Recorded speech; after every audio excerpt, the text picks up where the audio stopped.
Hello and welcome. Very recently I was posed with a question regarding epilepsy or seizures. Now the person wanted to know that because he has been having these episodes over a long period of time, how is it that nature cure or a natural way of healing will support his current condition or support his treatment? So that's the topic for today, epilepsy or seizures.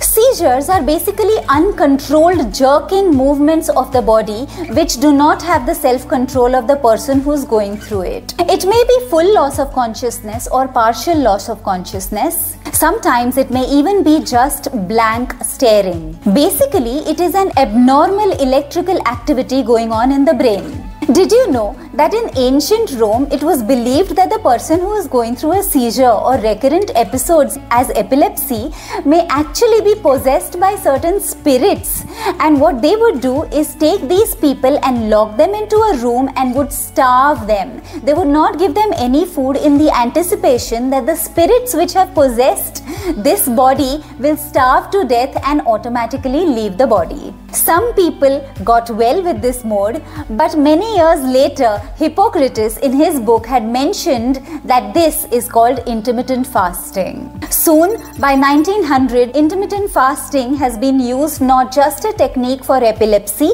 but it has also been used as an effective remedy for many other health conditions. Why does this happen? Now, some triggers that may cause this condition can be a very high degree of fever, or it could be a head injury, regular consumption of alcohol, it could be very low blood sugar, or it could be a high blood pressure, it could be some infection in the brain, or it could be too much of toxins accumulated because of a heavy dose of drugs and medication. It could even be stress. All of this leading to hyper excitability of your nerves. So let's understand nerves a little better, because all of this has a connection with neurotransmitters, right? Now when we speak about nerves, vitamin B1, vitamin B6 and vitamin B12 are essential elements for the health of our nerves. They create a protective lining around the nerves, which is also called the myelin sheath. They are responsible for nerve regeneration. They help in circulation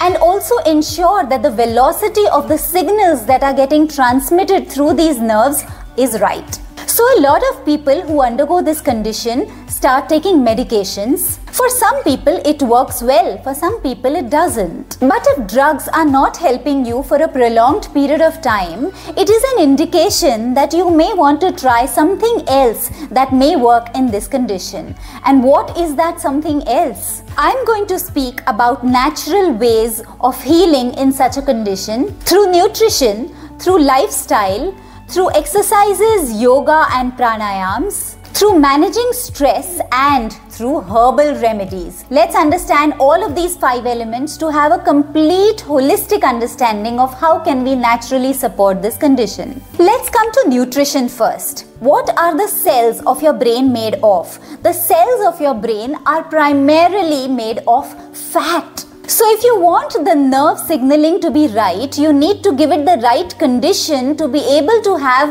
a healthy myelin sheath, to increase circulation and to also increase the velocity of signals that are transmitted through these nerves. This can happen through vitamin B1, vitamin B6, vitamin B12 and fat, healthy fat.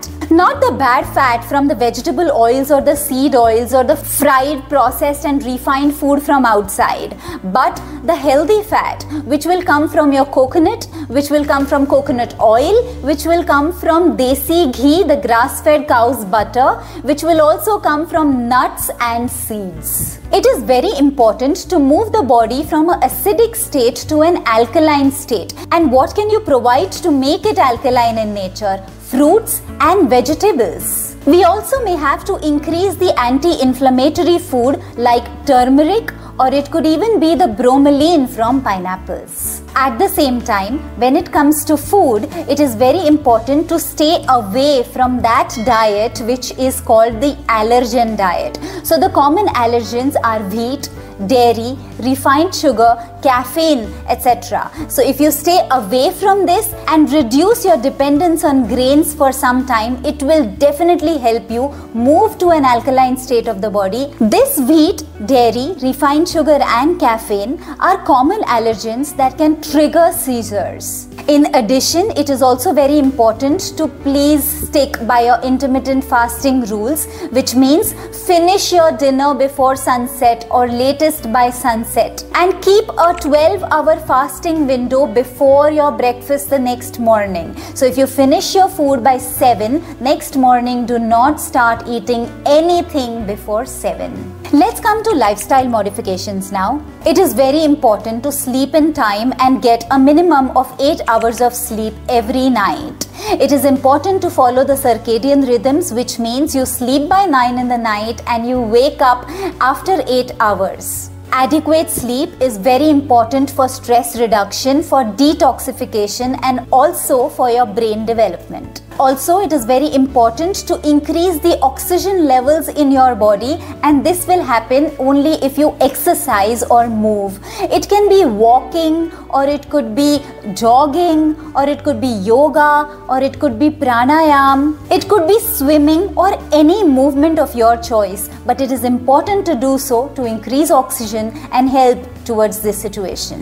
What are certain herbal remedies to help you in this condition? Have you heard of Brahmi? Now, Brahmi is an effective herb that is used in Ayurvedic treatments for cognitive development. This is also known to reduce the seizure frequency. Ashwagandha is calming. It is also neuroprotective and it reduces anxiety and stress. Indian valerian, it is a sedative. It is anti-spasmodic and also a relaxant. Other herbs can be Shankha Pushpi, Ginkgo biloba, or even Mulethi. Pipali, which is the long pepper, is also anti-inflammatory, and Tulsi, our holy basil, is known to support the brain function. It is important that a person who goes through such episodes checks on certain deficiencies, whether it is a deficiency of magnesium or B6 or even omega-3 fatty acids. All of these support your brain function. Again, omega-3 fatty acids will come from your nuts and your seeds. Always remember, it is important to soak your nuts for some time, at least 12 hours before you consume them. An 8 hour of soaking is also enough.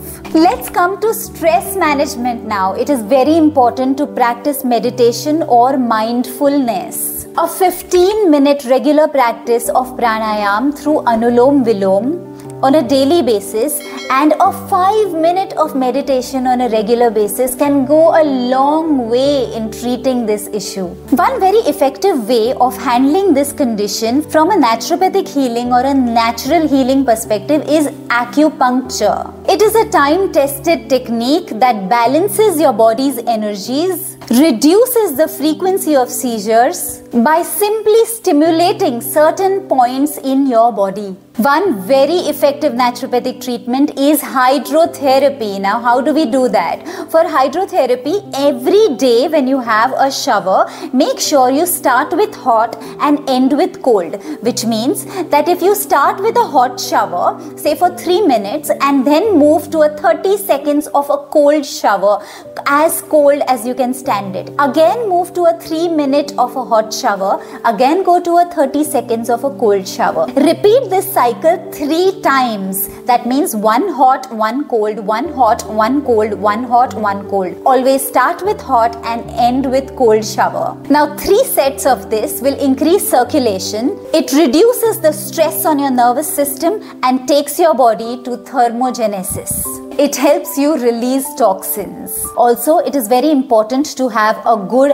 adequate hydration. Many a times, people who go through these conditions of seizures or epilepsy have a lot of medications, and these medications may have an effect on their liver condition or the bile production. In such cases, they may consider increasing healthy fats, increasing fiber, hydration, exercise, and regular inclusion of turmeric and ginger in their diet. I hope all of these treatments that we spoke about from a nature cure or a natural healing perspective will be helpful.